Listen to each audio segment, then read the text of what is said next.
everyone, and welcome to my channel. And just like the title below says, this is going to be a video that isn't necessarily a critique or for me to bash anybody in any type of way. It's just a question of why and trying to understand certain things that happened within the storyline of this show that just really just left me like thinking, why did they do that?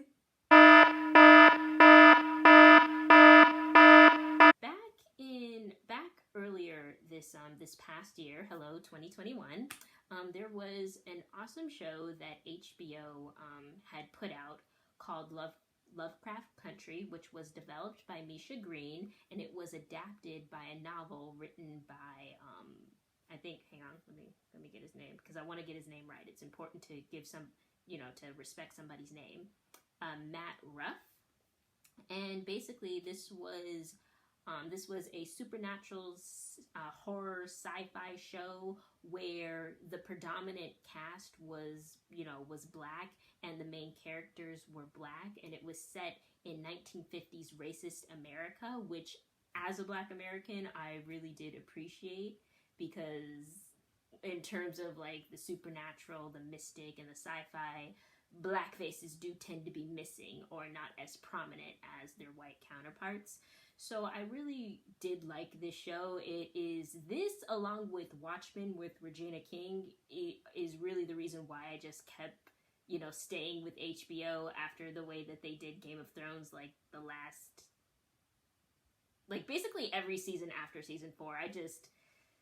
I don't know what happened with Game of Thrones. But anyway, we're not talking about Game of Thrones, we're talking about Lovecraft Country.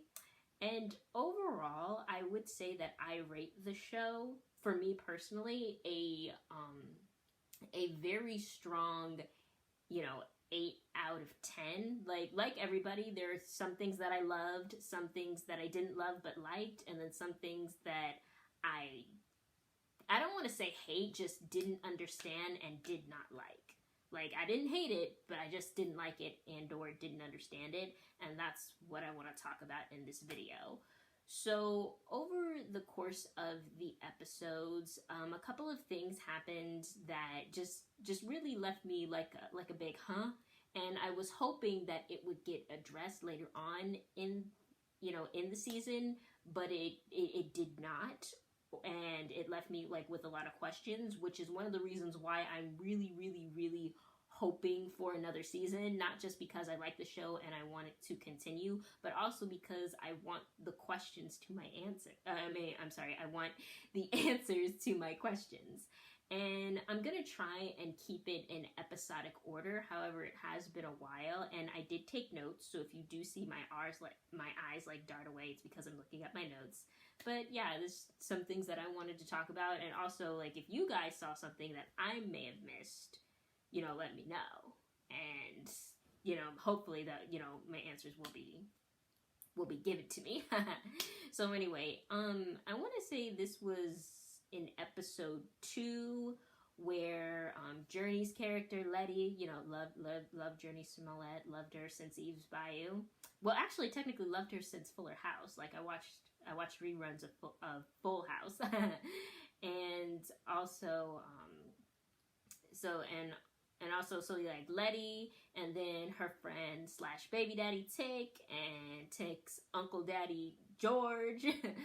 They had, they went through a lot. They had racist, sociopathic cops, and then they had nocturnal man-eating underground type of beasts that they went through a lot. And then they go to this mysterious mansion, and the person that answers the door says that they're waiting for them, and yada yada yada. If you want like me to give like a more in-depth details, like, you can check out the link to my review and recap of episodes 1 and 2 about that. Not gonna, for the sake of time, just gonna like try not to get too much into that. But basically, in episode 2, Christina, she is the main antagonist of the series. She has a scene where she's with like the servants, groundkeepers, or farmers of the land that her racist family owns, and there's a cow in labor. The cow is giving birth, And you think that what's gonna come out of the cow is like a little baby calf, like little girl, little boy, you know, little animal.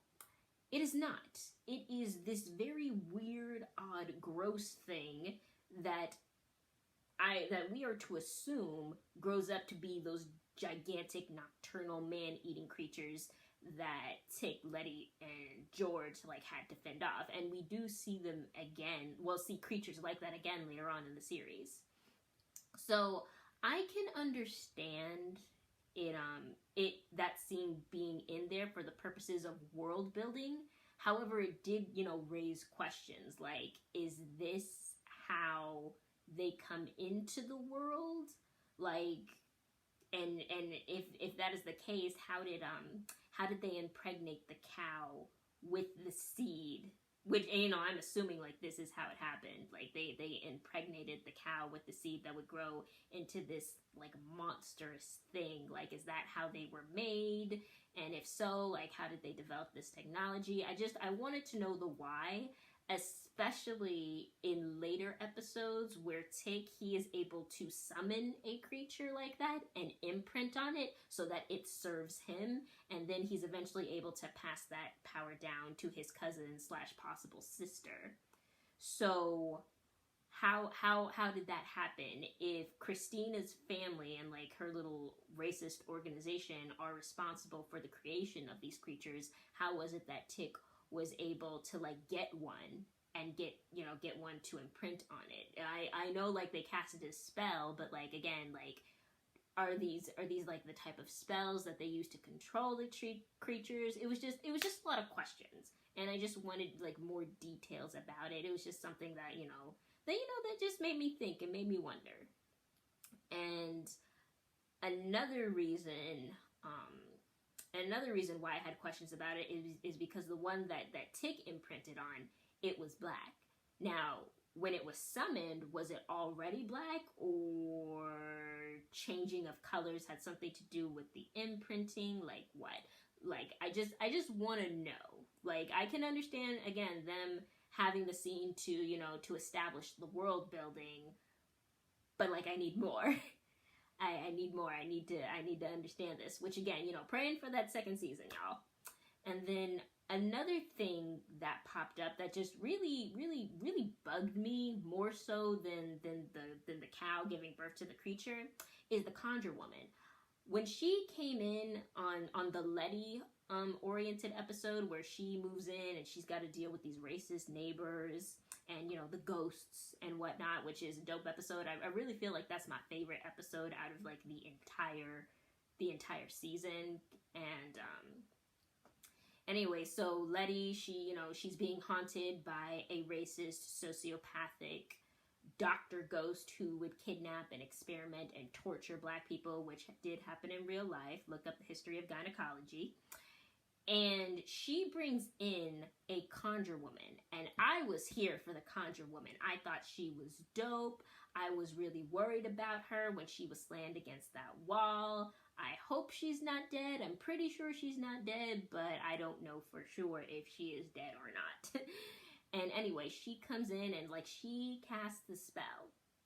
And then after that, and Letty, she's able to, expel the ghost and, get rid of her, like her very racist 3, white boy neighbors who, met some very gruesome ends, and I was here for it. We never see the Conjure Woman or anyone else like her again.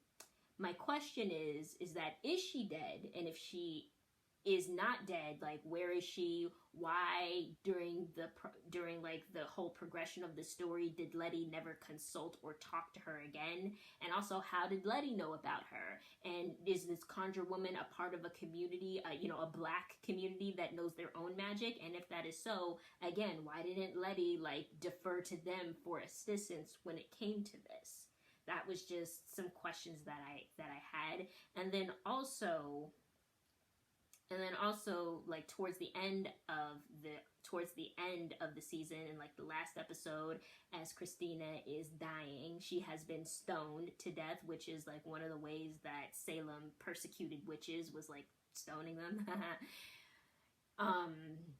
Mostly the hanging and the burning. But, there were a couple of people that, got, like, stoned to death. But anyway, Letty, she bends down and she says, oh, we got the magic now. Which I feel, one, it kind of negates, it all depends on, like, how you interpret it. But one, it kind of negates, the whole purpose and the introduction of the Conjure Woman. Because by her saying that we the black people have the magic now, so how did the Conjure Woman have her powers? Or did when she said that, did she mean like we have all of the magic now, or we have your specific type of magic? And then also, are like all the black people in the world who are already like conjure women, conjure men, hoodoo lady, voodoo lady, shamans and whatnot, are they going to get stronger now because of this? Like, that was a question that I just really wanted some answers to. And then another thing, and this is probably the biggest and the most upset I was about it, it was the character Yahima. I hope I'm pronouncing it. Yahima, they appeared in the episode after the Letty episode where Tick, Montrose, I've been calling him Montavious in previous videos. I do apologize for that. I have no idea where the hell Montavious came from, but Tick's daddy's name is Montrose. So Letty, Tick, and Montrose, they go to a museum and they go to like this secret underground and they find like this old abandoned, ship. And in there is a mummified immortal by the name of Yahima. They are non-binary. They are two genders and no genders at the same time. The two-spirit.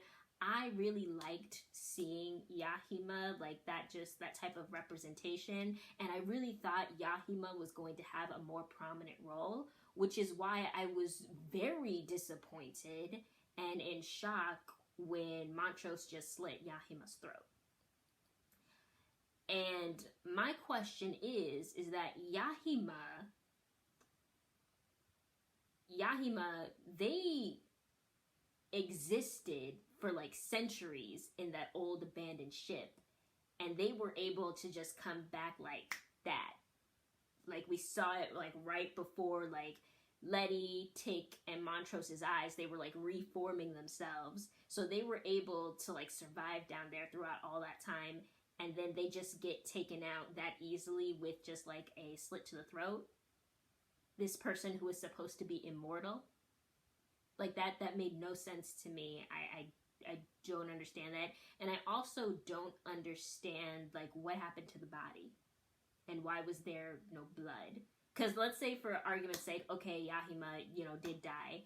When Tick and Letty come in, Yahima, it's just George. Yahima, the Yahima's corpse is gone. So where did it go? Like, I didn't see it. Like, did I miss it? Am I misremembering something? Because I did watch that scene where where Tick, he comes in, he's like, what the heck did you do? And they get into this fight. Like, I watched it like multiple times. Like, I didn't see the body. Like, did it disintegrate? Or I don't understand. So yeah, I was upset with, Yahima coming in and then being killed off within the same episode, because like I said, I wanted more of them. Like, I really did like them and I wanted to see, more of them, but then they're gone and they're supposedly killed off, and like that's just it. Basically after that episode, Yahima is never thought of or mentioned ever again. And that just why? Like, why did the writers choose to do that? And then also, like, within that same episode, I know Montrose, he's a gay black man in the 1950s. He's got a lot on his plate, so I can understand him, like, repressing his sexuality because of the abuse at the hands of his father, and then also the times of society. But it's like he did this, terrible thing to one queer character, and then he himself, he is a queer character. He gets, like, this redemption or, like, thing, like, basically trying to make him all sympathetic after he just brutally murdered an innocent person who was minding their own business and decided to, like, through, without any incentive on their part, like, they were getting nothing out of this, to, like, help to help Tick for whatever reason. I just like, why? But anyway, and then after Yahima, like the next episode after that, it was Ruby, who is Letty's sister. She is, you know, a full-bodied, dark-skinned, beautiful black woman who can like sing, and she was always hung up about not getting this job at the department store. And then she meets up with, I think his name was like William, but it's actually Christina, you know, and her body has shape-shifted into William, and they have that their little romance thing going on. And basically Christina gives Ruby the power to transform herself into a white woman. And because of this, Ruby, she starts, you know, living life as a white woman for a couple of days. You know, she gets not only does she get a job at the department store, but she gets like a managerial position. And basically what this white woman had, Ruby had. Like her resume was the same, aside from like her backstory about where she was born, where she grew up. Like the resume was still the same. It's just Ruby was now a white woman, which I'm sure a lot of like non-white women like myself can like identify with.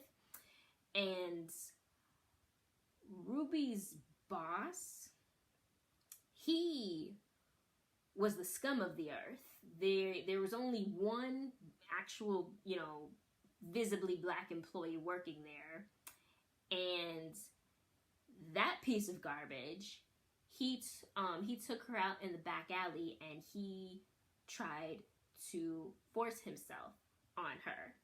It is unfortunately a very sad tale, as old as time, in the context of like abuse in America against, you know, black women and black bodies.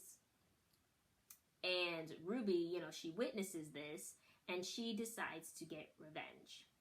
Now, in the interest of revenge, like, I'm completely down with, you know, Ruby, you know, getting that ass. But I was thinking more in the context of just beating him up really badly or killing him. Instead, what the writers chose to do was have Ruby tie him up. You know, she made him think that they were going to have sex, and they were doing some kinky BDSM bondage type of thing. And then once he is subdued and completely helpless, she then takes one of the shoes from the department stores, and she then uses the heel of one of the shoes to then assault him with. And the way that he was assaulted, one, that is not something that I was prepared for. Two, that is something that I would have preferred not to see. And three, me personally, even though, like I said, he was the scum of the earth and he had no problem doing it to somebody else, that is still something that I personally don't want to see. I would have rather, like, again, him just get beaten up or him die, but like not that. That's where I personally, that's just like the line in the sand for me. So yeah, I don't know why the writers made the decision, one, for Ruby to do that, and then two, why it was so important that we, the audience members, had to see that. Like, you know, I can only imagine like how horrifyingly triggering that was to people who have, you know, endured some type of similar assault, and then like to have to watch it on TV as a form of entertainment. Like that, like I said, I have no problem with Ruby, you know, getting revenge and like beating him up. But just that particular method of violence used against another human being, I don't understand why that was necessary. I don't understand why it needed to happen. And to be perfectly honest, because of that episode, that's why I stopped doing each episode reviews, because I was still like hung up on that. So like I personally like had to step away. and yeah, and just like process that for me. So I just don't get it. I don't get why they had to make Ruby that type of assaulter. It just, why writers, why? And then the thing, another question that I had, and I want to say this is like the biggest question. Like obviously I have other questions, but like those questions I'm willing to like let go of, but these ones that I've been listening so far, like I'm not willing to let go because it is driving me a little crazy. This last one, it's in regards to the character that was played by Jamie Chung. She is a Korean American actress. She's very pretty, very talented. And I thought like the episode where the standalone episode for her that was like dedicated to her character, I really loved it. And I would have been down if that was just like its own separate thing, like an entire movie, because that was super cool. Like the cinematography was amazing. And then I liked the fact how a big chunk of the episode they were speaking Korean. That was really awesome and nice. And I loved that they added in, you know, that lore of the Gumio, I believe it's pronounced Gumio. I know like in Japan they call it a kitsune, but yeah, Gumio, basically a fox-like spirit or demon that, you know, can take the appearance of a beautiful woman to allure, you know, men in with their charms, and then and so what the biggest question that I had around her, well, actually two questions. The first one is, what was the purpose of her and Tick having a romance? Like, and this is coming from somebody that like loves love triangles, especially like when the main person is a woman. Like I'm a sucker for that. But I just don't understand, like, if Tick and Jia, I believe is how you pronounce her name, Jaya, if they had just developed a friendship instead of an actual romance, what would have changed? Like, what major thing would have changed if they were just friends? And not only that, is that I had a very hard time believing that the love was real. Like, I can believe that they were in lust, but I had a problem believing that they were in love, because Jaya, you know, although she was like a spirit in like human form, she was possessing the body of somebody else. She had her own life. She was going to nursing school. She likes, you know, Broadway. Who doesn't? She liked musicals. Who doesn't? And she had her own personality, and she had her own friends. And the first time she encounters Tick, it is unfortunately through the capture and eventual torture and death of her best friend. Like, Tick, he played a role in that. Tick, he was both directly and indirectly responsible. Like, she witnessed him being a part of the killing of another woman that she was studying with, and she was completely innocent. They were basically accusing somebody in their group, in their classroom, of being a spy, and her Jaya's friend, she ended up being the spy, a communist spy, so she was taken away. But before they captured her, they had killed another, you know, Korean nurse who was completely innocent, and they suffered no repercussions for it whatsoever. So I had a very hard time. So let me rephrase. So in the beginning, Jaya having like that hostility towards Tick, it made sense to me, but then she like grows to love him. That made no sense to me. Like, it is a bit hard, but I can believe the developing a friendship. I can't believe that they developed a genuine love for each other a romantic type of love. A platonic love, I can believe that, and we could go into a deeper conversation about like the processing and emotional implications of that. Like the first time I meet you, it's associated with you directly or indirectly doing something bad, you know, within my own community. And then me growing to have this like respect and empathy for you that develops into a friendship. Like I said, this could have been like its whole thing as a movie, and I would have been pleased. But just Tik and Jaya being in love, that, like, why? And also, why did it need to happen? It wasn't very believable to me. And then also later on in the story, why in the world would Jaya, a Korean woman, go to 1950s racist America? Like, why?